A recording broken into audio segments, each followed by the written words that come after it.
কি মেনেছি, না মেনেও করার কিছু ছিল না, এরকম অনেক ব্যাপার আছে। আমাদের অনেক আপত্তি আছে যে পরিবর্তনগুলো শেখ হাসিনা করেছিল। আমন্ত্রণ আপনাদের সবাইকে নতুন বাংলাদেশের আয়োজনে। দর্শক, আমি জান্নাতুল কলি আপনাদের সঙ্গে আছি। নতুন বাংলাদেশের আয়োজনের সমসাময়িক রাজনৈতিক নানা বিষয় নিয়ে আমরা আলোচনা করবার চেষ্টা করি। যারা রাজনীতির সাথে একদম ওতপ্রোতভাবে জড়িত, মূলত তারাই আসেন আমাদের এই আয়োজনে, কথা বলবার চেষ্টা করেন বিভিন্ন সমস্যা নিয়ে এবং সম্ভাবনা নিয়ে বাংলাদেশের। এখন আজকে আমরা যে বিষয়টি নিয়ে কথা বলতে চাই, দর্শক, আজকে আমরা কথা বলবো কিছু সংস্কার থমকে গেল কিনা। এই বিষয়ে আমাদের সঙ্গে স্টুডিওতে কথা বলবার জন্য উপস্থিত আছেন আমার ডান দিক থেকে অ্যাডভোকেট সৈয়দা আসিফা আশরাফি পাপিয়া, সাবেক সংসদ সদস্য বিএনপি। সেই সঙ্গে আছেন অ্যাডভোকেট আতিকুর রহমান, সভাপতি বাংলাদেশ শ্রমিক কল্যাণ ফেডারেশন ও জামায়াত ইসলামী নেতা। আমন্ত্রণ আপনাদের দুজনকে নতুন বাংলাদেশের আয়োজনে। আজ নানা রকম বিষয় মূলত প্রাধান্য পাচ্ছে পত্রিকার পাতায়, তবে যে বিষয়টি নিয়ে আজকে আলোচনা করতে চাই, যেমনটি আজকে আমরা নাম রেখেছি এই ইস্যুতে, কি বিষয় নিয়ে কথা বলবো, সংস্কার কিছু থমকে গেল কিনা। অ্যাডভোকেট পাপিয়া, আপনাকে দিয়ে শুরু করতে চাই। মূলত সরকার বলছে কিছু সংস্কার নতুন করে চিন্তা করা হবে, কিছু সংস্কারের বিষয় নিয়ে। আবার অপোজিশনের পক্ষ থেকে বলা হচ্ছে যে জনগণের সাথে এক ধরনের প্রতারণা হচ্ছে। একটু ব্যাখ্যা করতে পারেন কিনা যে গণভোট নিয়েই যদি আসলে সরাসরি জিজ্ঞেস করি, যেই ভোট হয়ে গেল, মানুষ যেখানে রায় দিল, বিএনপিও গণভোটের পক্ষে বিভিন্ন জায়গায় নির্বাচনী প্রচারণার সময় গণভোটের পক্ষে ভোট চেয়েছে।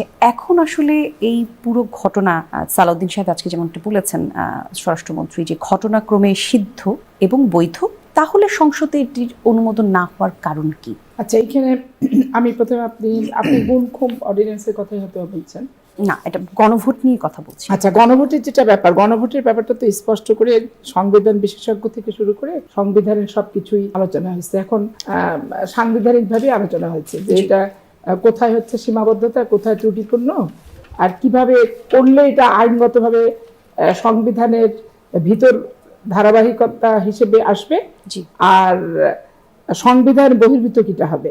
এখন সংবিধান বহির্ভূতর ব্যাপারে এনসিপি এবং জামাত ইসলাম খুবই অ্যাডামেন্ট যে সব কিছুই যখন সংবিধান বহির্ভূতভাবে হচ্ছে অর্ডিন্যান্স জারি করে, তাহলে এইটা সংবিধান বহির্ভূতভাবে হলেই সমস্যা কি?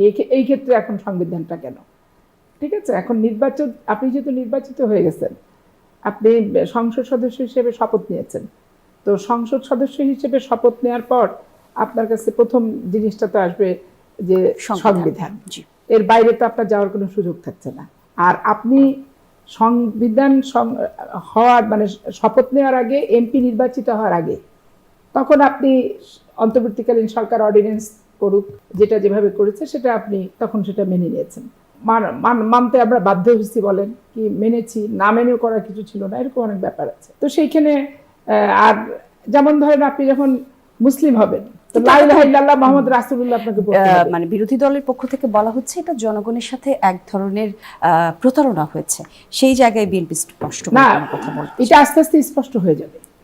এটা যখন দিন যাবে, এখন তো ধরেন বলতেছে এটা যে জনগণের সঙ্গে প্রতারণা করছে, জনগণকে প্রতারিত করার কে চেষ্টা করছে এই খুঁটি নাটি এই সমস্ত বিষয় নিয়ে, এটা যত দিন যাবে তত আপনি আরো স্পষ্টভাবে দেশবাসী বুঝে যাবে বিষয়গুলি।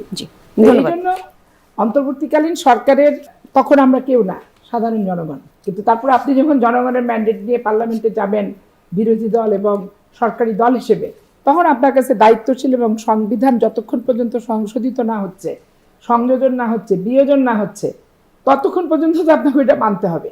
এখানকার অনেক কিছু নিয়ে তো আমাদের অনেক আপত্তি আছে যে পরিবর্তনগুলো শেখ হাসিনা করেছিল নিজের ক্ষমতা পাকাপোক্ত করার জন্য, কিন্তু সেটা তো সাংবিধানিক পদ্ধতির মাধ্যমেই আপনার পরিবর্তন করতে হবে। এটা চিৎকার চেঁচামেচি, হা হতাশ, রাজপথের গরম কি রাজপথে আন্দোলনের হুমকি, এগুলো দেখিয়ে তো আপনার সংসদ পরিচালিত হবে না।